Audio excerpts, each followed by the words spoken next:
বন্দে পুরুষোত্তমম।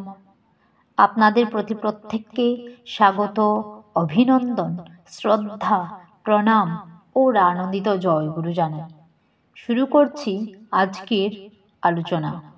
প্রমোদদা একবার শ্রী শ্রী ঠাকুরকে প্রশ্ন করেছিলেন, কাজ করলেই তো হলো, মেডিটেশন ধ্যানের আবার দরকার কি?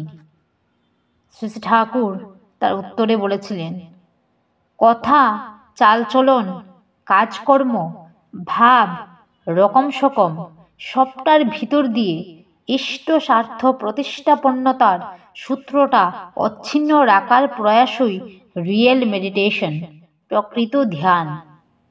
মেডিটেটিভ মুড, ধ্যানপরায়ণ ভাব না থাকলে কাজকর্মের মধ্যে, সংগাতের মধ্যে ইষ্টের সঙ্গে অনুরাগ মুখর যুগসূত্র অব্যাহত থাকে না। অনুরাগ মুখর সেবা ও স্মরণ মননের মাধ্যমে ইষ্টের সঙ্গে সর্বদা যুক্ত থাকাকেই বলে ভক্তিযোগ। খুঁটোর সঙ্গে বাধা না থাকলে কাজ আমাদের কোথায় বাসিয়ে নিয়ে যাবে তার কি ঠিক আছে? যা বললাম, অমন্তর মেডিটেশন ধ্যানই অখণ্ড ব্যক্তিত্ব সৃষ্টি করে, প্রকৃত জ্ঞান আনে। সে লিটারেট, অক্ষর জ্ঞান সম্পন্ন না হতে পারে, কিন্তু ইনরমাসলি এডুকেটেড, প্রকৃতভাবে শিক্ষিত হয়ে ওঠেই। যত কঠিন অবস্থায় আসুক না কেন, সে বিভ্রান্ত হয় কমই।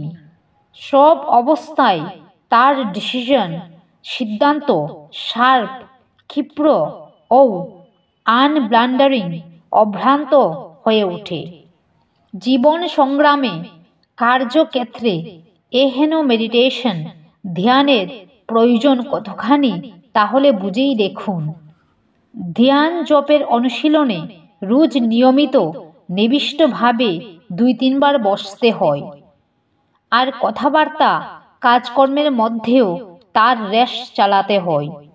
জপে ব্রেইন সেল, মস্তিষ্ক কোষ সেন্সিটিভ, সারাশীল হয়, এবং ধ্যানে তা রিসেপটিভ, ধারণ কম হয়।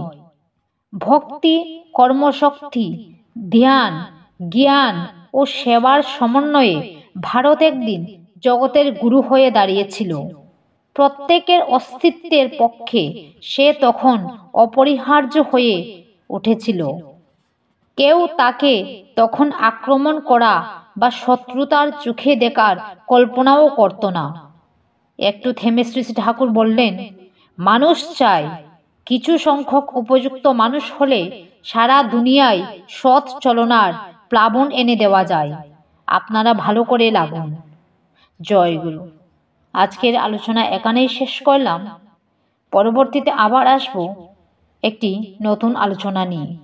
সূত্র, আলোচনা প্রসঙ্গে 8ম খণ্ড।